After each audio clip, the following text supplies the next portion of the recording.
बात करेंगे मुंबई से सटे ठाणे जिले में स्थित अंबरनाथ विधानसभा क्षेत्र की, जहां आगामी विधानसभा चुनाव के चलते शिवसेना और भारतीय जनता पार्टी आमने सामने आ गए हैं। साथ ही साथ दोनों ही पार्टियों के नेता एक दूसरे पर छींटाकशी करने पर आमादा हो गए हैं। आश्चर्य की बात यह है कि दोनों ही पार्टियों के नेता अंबरनाथ सीट पर अपना अपना दबदबा कायम करना चाह रहे हैं और इसी के चलते वे अपना दावा भी अपने अपने तरीके से ठोक रहे हैं। आपको यह भी बता दें कि अंबरनाथ विधानसभा सीट साल 1990 से शिवसेना पार्टी के कब्जे में है। वहीं बीजेपी की कोर कमेटी की पूर्व नगर अध्यक्ष पूर्णिमा की यदि माने तो उनका यह कहना है कि पहले अंबरनाथ भारतीय जनता पार्टी का गढ़ था और बीजेपी के जगन्नाथ दादा पाटिल यहां से विधायक रह चुके हैं। बीजेपी के राम कापसे यहां से सांसद भी रह चुके हैं, लेकिन वर्तमान अंबरनाथ विधानसभा क्षेत्र की यदि बात की जाए तो यहां से सांसद भी शिवसेना का, विधायक भी शिवसेना का, साथ ही साथ नगर निगम में भी शिवसेना का ही कब्जा है। बीजेपी का दावा है कि पिछले विधानसभा चुनाव में भारतीय जनता पार्टी का उम्मीदवार शिवसेना पार्टी के उम्मीदवार से महज कुछ ही अंतराल के वोटों से पराजित हुआ था, लेकिन आज वर्तमान में भारतीय जनता पार्टी का बढ़ता जनाधार इस बात का गवाह है कि आगामी विधानसभा चुनाव में बीजेपी का अंबरनाथ विधानसभा क्षेत्र में परचम लहराएगा। यह दावा किया है बीजेपी की तरफ से। बीजेपी की कोर कमेटी लगातार यह प्रयास कर रही है कि आगामी विधानसभा चुनाव के चलते बीजेपी और शिवसेना के बीच चल रहे सीटों के बंटवारे को लेकर जो बहस है वो उस पर विराम लगे और बीजेपी के उम्मीदवार को चुनावी अखाड़े में उतारा जाए, जबकि शिवसेना ने चुटकी लेते हुए बीजेपी पर वार किया है। शिवसेना का कहना है कि अंबरनाथ विधानसभा क्षेत्र से स्वर्गीय साबिर शेख शिवसेना के विधायक रह चुके हैं।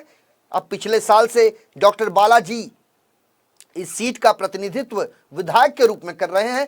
सबको पता है कि किसकी ताकत कितनी बड़ी है। ऐसे में यह कहना गलत नहीं होगा कि आगामी महाराष्ट्र विधानसभा चुनाव को लेकर बीजेपी और शिवसेना भले ही एक दूसरे के पूरक हों, भले ही एक दूसरे को साथ लेकर चलने का संकल्प करते हो, लेकिन बात करें यदि अलग अलग निर्वाचन क्षेत्रों की तो यहां उम्मीदवारों की एक लंबी फहरिस्त है और सबकी नजर सीट हासिल करना है। ऐसे में यह देखना दिलचस्प होगा कि आगामी विधानसभा चुनाव के लिए अंबरनाथ की सीट शिवसेना के खाते में जाती है या बीजेपी के।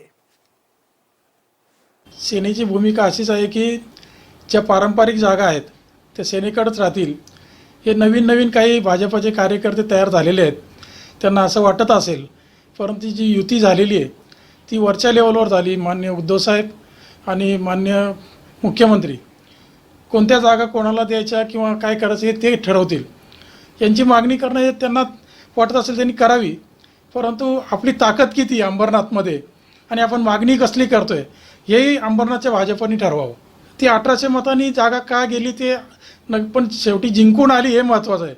भारतीय जनता पक्षाकडे पूर्वपार हा भारतीय जनता पक्षाचा बालेकिल्ला होता अंबरनाथ। सन्माननीय जगन्नाथ पाटील साहेब या ठिकाणी निवडून आलेले आहेत। रामभाऊ कापसेजी आमचे खासदार होते आणि मधल्या काळामध्ये शिवसेनेकडे ही सगळी पदं गेली। खासदार शिवसेनेचे, आमदार शिवसेनेचे, नगराध्यक्ष शिवसेनेचे, नगरसेवक त्यांचे जास्तीचे, आणि मग त्यामुळे असं झालं की भारतीय जनता पक्षाला नाही, आम्हाला कुठली पदं नाही, आणि म्हणून आमची ह्यावेळेची मागणी आहे की आम्हाला भारतीय जनता पक्षाला ही सीट विधानसभेची लढवायला मिळाली पाहिजे।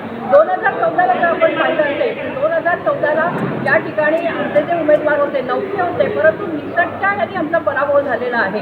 परंतु 2019ला आमची ताकद वाढलेली आहे, बूथ लेवलपर्यंत आम्ही संबंध कामं केलेली आहेत, आणि म्हणून आमची आग्रहाची मागणी आहे की आम्हाला कोणत्याही परिस्थितीमध्ये युतीमध्ये ही सीट बदली करून पाहिजे आणि ही भाजपला मिळाली पाहिजे। आमदार आमचा निवडून आला पाहिजे, म्हणजे भारतीय जनता पक्षाला भारतीय जनता पक्षाचा आमदार निवडून आला पाहिजे असं आहे।